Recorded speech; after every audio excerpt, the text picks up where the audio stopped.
So yan ma'am, ito yung pag-prepare namin ng ng beam. Yan. So ito, kahapon kasi ito, hindi pa namin ito napapatibayan.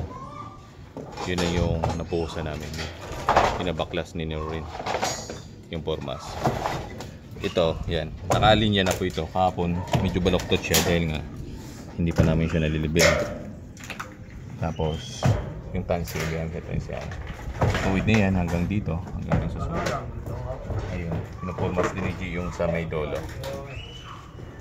So ito ma'am, ginawa talaga namin matibay ito. Kasi ito, yan, nakahook yun. May mga bakal kami nakahook doon. Papansin nyo, yan. Nakahook talaga yung kabilaan. Ito yung pulse, yung pagkatian yung pulse ng negro. Yan. So, hatak tayo ng MMM. At bukod doon, meron pa tayo mga ginagawa ng mga bakal. Hindi lang po dyan, meron din tayong dito. Yung mga bakal yan, nakahook ito. Lahat ng bakal na makuha namin, nilagyan namin ng additional na bakal. Tapos nakahook talaga, tali para matibay. So mabigat po. Sa kaya siyang buwalin. So ito yung sa ilalim ito, ready na to para sa forma. Natawag na runner. Tapos i-cover na lang to ng formas. Tapos yun na po. Bubuhusan na rin namin. Uunamin itong side na to. Yun, hanggang dun. Hanggang dun sa pinaka likod. Yun ang biga natin. Tapos meron tayong bintana. Yun na po. Tapos nag-elevate yan papunta rito sa harap. So mataas yung sa pinaka front, down siya doon sa ilalim sa baba, sa baba. So ito ma'am, mamaya po pag nagbuhos na kami, update ko ulit yung matapos namin ngayong araw. Thank you po. So ito po ma'am, ito yung update namin ngayong araw, yung natapos namin. So ito yung lock na siya sa labas. Kahit sa wrapping pa lang, makikita nyo na yung angat na siya doon sa mga doon sa gilid sa kapitbahay nyo. So yan, yun yung pinaka peak ng natin, breaker ito sa side, sa kabila, yan, sa left at saka sa right. Yan. So yan, ito na yung process natin dyan pa. Dyan na siya magtutungtong yung process natin. Yun na yung roping natin. Tapos dahil na-approve yung may extended tayong firewall, yun, gagawin pa rin namin yun. Sa gilid ito yung lock nya. Makita nyo lang. Yan. So nakaangat talaga siya. Ito yung sa left side kung nakaharap ka. So ito, yan. Kulang na lang tayo dyan canopy. Meron pa tayo dyang asintada itong part na to. Yan. Meron pa tayo asintada dyan. Pasok tayo. Ito na rin yung sa breaker, yung sa left side. Dahil nga po medyo nakaliis din yung poste ng Meralco. So ito kasi tinapunan lang natin. May nabang na rin kaming bakal dyan. Yun. So nakahulog po yan. So may tansi po siya. Yun.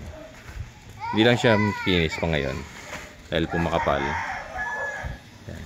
So ginawa namin to rebukada tawag dito eh. Ibig sabihin nito, may plaster na siya pero hindi pa siya finish. So, tapos dito sa loob, yun, tinanggal na rin namin yung bintana rito. Yung tiles yan partially tinanggal na namin dito dahil meron naman tayong landing dito. Maka-cover naman yung part na yan na may tiles. Ito yung kahapon, yung naiwan, yung bahaw. Ito yung bahaw kahapon. So, yan. Pinisan natin. So, ito ma'am pala. Concern ko dito sa ano nyo, sa CR. Yan. Kung ano pong size ng i-approve yung CR dahil nga po para mapalayout ko na rin. Tapos yung layout din ng hagdan. So itong part kasi ito. Dito mag-start yung landing ng hagdan natin paakyat. So kung extend nyo yung CR, so expand nyo pa na malaki. So doon din yung kanto ng ating unang step. Paakyat siya, parang ganun, paakyat. Tapos paakyat dito. Hopefully na makatulong yun para hindi kasing tarik yung ano natin, yung hagdan. Dahil nga po ito, yan. Maliit na talaga yung butas niya. So yan. So sa 2.2, yun, na-adjust ko na nga siya kung pansinin nyo. Yan. Yun yung aking bagong beam. Yung last ko na yan. So naka-off. Bali, na-adjust ko pa talaga papasok doon. Makakuha lang ako ng isa pang step. Yun. Para kung sisimulan ko kasi siya dito sa step sa lumang beam.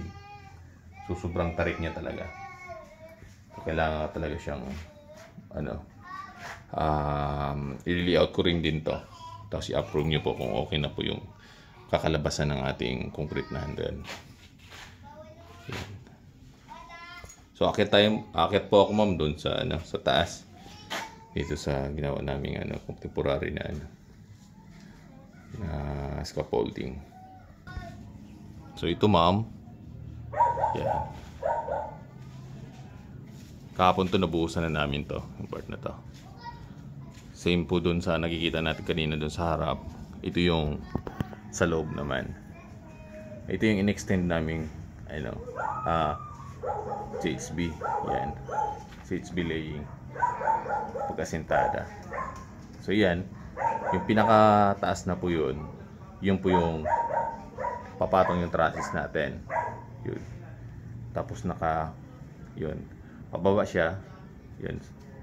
Doon sa part na yun. Yung laylayan talaga. Yung pinakamababang part. Doon din yung trusses natin nakapatong. So ibig sabihin, yun ang elevation ng ating bubong. So yan. Mataas po ito ma'am.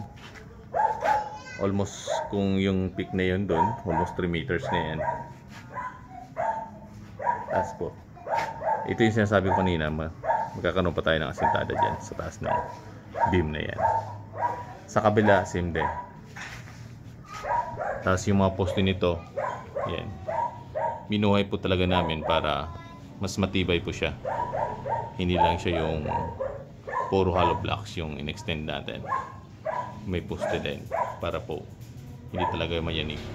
So in case man yung ganun po mga bagyo, malakas yung hangin. So ito yan, ilaka-elevate din. Pansin nyo dun sa dulo, yan, meron siyang next, yung hollow blocks. Pero po namin yan, naka-layout din yun, yung napasobra, yan, tatabasin nila. So yun. So ito po ma'am, ito yung update namin ngayon.